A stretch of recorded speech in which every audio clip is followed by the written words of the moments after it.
Hello all మనందరం రెగ్యులర్‌గా vibe అయ్యే సాంగు 'మైకేల్ జాక్సన్‌ది 'they don't care about us'. ఈ సాంగ్ నచ్చనోళ్ళు నాకు తెలిసి ఎవ్వరుండరు. ఈ సాంగ్ గురించి కొన్ని ఇంట్రెస్టింగ్ ఫ్యాక్ట్స్ మీతో నేను చెప్పాలనుకుంటున్నాను. జస్ట్ పాటలో ఇంట్రెస్టింగ్ ఫ్యాక్ట్స్ ఏమున్నాయంటే మీరు పప్పులో కాలేసినట్టే. ఒకే సాంగ్‌లో ప్రభుత్వం మీద, అన్యాయం మీద, వివక్ష మీద ప్రతి ఎలిమెంట్‌ని తీసుకొని అందరిని క్వెషన్ చేస్తే అదేమవుద్ది? అది పాట అవ్వదు. పోరాటం అవుద్ది. కేవలం అతను ఒక్క గొంతే కాదు. ఈ పాటతో కొన్ని కోట్ల మంది గొంతులా మారింది. అసలు ఈ పాట ఎందుకు రాసాడు? ప్రభుత్వం మీద అసహనం ఎందుకు చూపించాడు? అసలు బ్రెజిల్ స్లమ్స్‌లో అలాంటి ఏరియాస్‌లోకెళ్ళి షూటింగ్ ఎలా చేయగలిగాడు? గవర్నమెంట్ పర్మిషన్స్ లేకుండా ఈ షూటింగ్ ఆయన ఓన్ ఖర్చుతో చేశాడు. సో ఇలాంటి ఎన్నో డీటెయిల్స్ ఈ వీడియోలో చూద్దాం. అసలు ఈ పాటకి 2 వర్షన్స్ ఉన్నాయి. ఒకటేమో మనం రెగ్యులర్‌గా బ్రెజిల్ స్లమ్ స్ట్రీట్స్‌లో చూసింది. ఇంకొకటేమో అమెరికన్ గవర్నమెంట్ ప్రిజన్‌లో షూట్ చేసింది. అంటే ప్రిజన్‌లోకెళ్ళి షూట్ చేయలేదు. వీళ్ళు పర్సనల్‌గా ఒక సెట్ యేసుకొని రియల్ టైమ్‌లో ఆ ఖైదీలని ఎలా అయితే హింసిస్తున్నారో అదంతా షూట్ చేసుకొచ్చారు. సో అలా ఈ పాటకి 2 వర్షన్స్ వచ్చినాయి. అండ్ ఈ సాంగ్‌లో ఆ జైల్‌లో ఆ ఖైదీలని ఎలా ట్రీట్ చేస్తున్నారు? ఈ బ్లాక్‌కి, వైట్‌కి మధ్య ఉన్న వివక్ష ఏంటి? అండ్ గవర్నమెంట్ ఎందుకు బ్లాక్ పీపుల్‌తో అసహనం వ్యక్తం చేస్తుంది? ఇలాంటి డార్క్ ట్రూత్స్ అన్ని ఈ జైలు వర్షన్ వీడియోలో చూపించారు. ఇంకో ఇంట్రెస్టింగ్ ఫ్యాక్టర్ ఏంటంటే ఈ 2 వర్షన్స్‌లో ఒక వర్షన్ టీవీలో టెలికాస్ట్ చేయడం ఆపేశారు.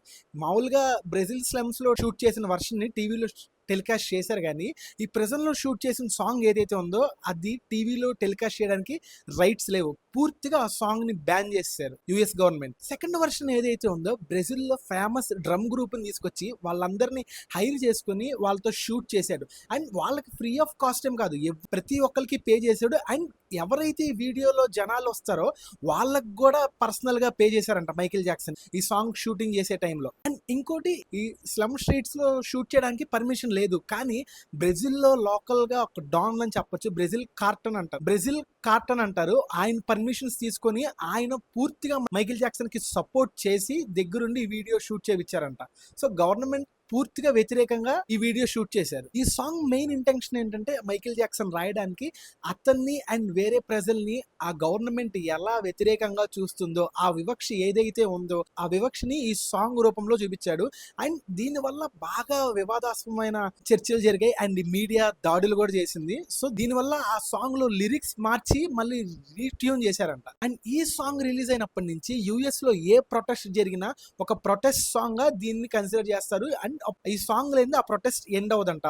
యుఎస్ వాళ్ళ హక్కుల మీద పోరాటం చేసినప్పుడు కానీ వివక్ష చూపించినప్పుడు కానీ డెఫినెట్ గా ఈ సాంగ్ ప్లే చేసి ప్రొటెస్ట్ చేస్తారంట. అండ్ దీని తర్వాత మైకేల్ జాక్సన్ మీద పూర్తిగా గవర్నమెంట్ కి అసహనం వచ్చేసింది. ఎందుకంటే ఆ అధికారాన్ని క్వశ్చన్ చేయడం, ఈ రూల్స్ ఎందుకు ఇలా ఉన్నాయి, వ్యవస్థను క్వశ్చన్ చేయడం, సో ఇలా అన్ని విషయాల్లో క్వశ్చన్ చేసేటప్పుడు కాబట్టి గవర్నమెంట్ కి పూర్తిగా కోపం వచ్చింది.